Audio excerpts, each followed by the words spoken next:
L'océan, c'est 71% de la surface de la planète. C'est le régulateur de climat, le plus grand puits de carbone que nous ayons. C'est grâce à l'océan que plus de la moitié de l'oxygène que nous respirons a été produit. C'est la plus grande réserve de biodiversité sur Terre. C'est ce qui permet de nourrir près de 3 milliards de personnes sur la planète. L'océan est en mauvaise santé.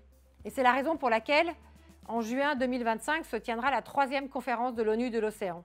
Cette 3e conférence des Nations Unies pour les océans intervient après 2 rendez-vous un peu décevants. Le CESE, par l'intermédiaire de son avis, interpelle la France et le Costa Rica, qui sont les co-organisateurs de cet événement, à transformer les déclarations des États en actions. Notre avis formule 21 préconisations concrètes, en voici 4. Promouvoir un moratoire ou une pause de précaution sur l'exploitation minière des grands fonds marins. Le CESE demande instamment que les avis scientifiques qui alertent sur les conséquences irréversibles d'une exploitation minière des grands fonds marins soient écoutés par les États et que soit interdit pour le plus longtemps possible tout projet d'exploitation minière des grands fonds marins au profit de l'exploration, de la connaissance scientifique pour ces espaces encore largement méconnus.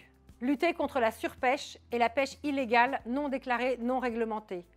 Le CESE demande que l'Union européenne soit exemplaire non seulement dans ses propres pratiques en Europe, mais également dans celles qu'elle met en œuvre quand ses bateaux vont pêcher dans des États étrangers. Le CESE demande aussi que les organisations régionales de pêche puissent être dotées des techniques de pêche, de gestion de pêche durable qui sont aujourd'hui connues, mais pour lesquelles elles n'ont pas forcément les moyens de les mettre en œuvre. Élaborer une définition commune et partagée des aires marines protégées pour que ces espaces soient réellement protégés. En effet, dans certaines aires marines protégées, des activités extractives comme le chalutage des grands fonds est parfois autorisé et des recherches scientifiques nous ont montré que ce n'était pas compatible avec la régénération de la biodiversité de ces espaces. Accélérer la décarbonation du transport maritime.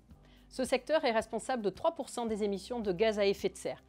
L'Organisation maritime internationale, dans sa feuille de route pour 2050, fixe un objectif de 0 émission nette. C'est dans 25 ans. D'ici là, le CESE recommande qu'à l'UNOC soient prises en compte des mesures concrètes, faciles à mettre en œuvre pour décarboner ce secteur, et notamment en baissant la vitesse des navires. Le CESE recommande également que la pollution sonore générée par le transport maritime soit traitée lors de l'UNOC, car c'est une problématique qui, à ce jour, est peu intégrée dans les négociations internationales.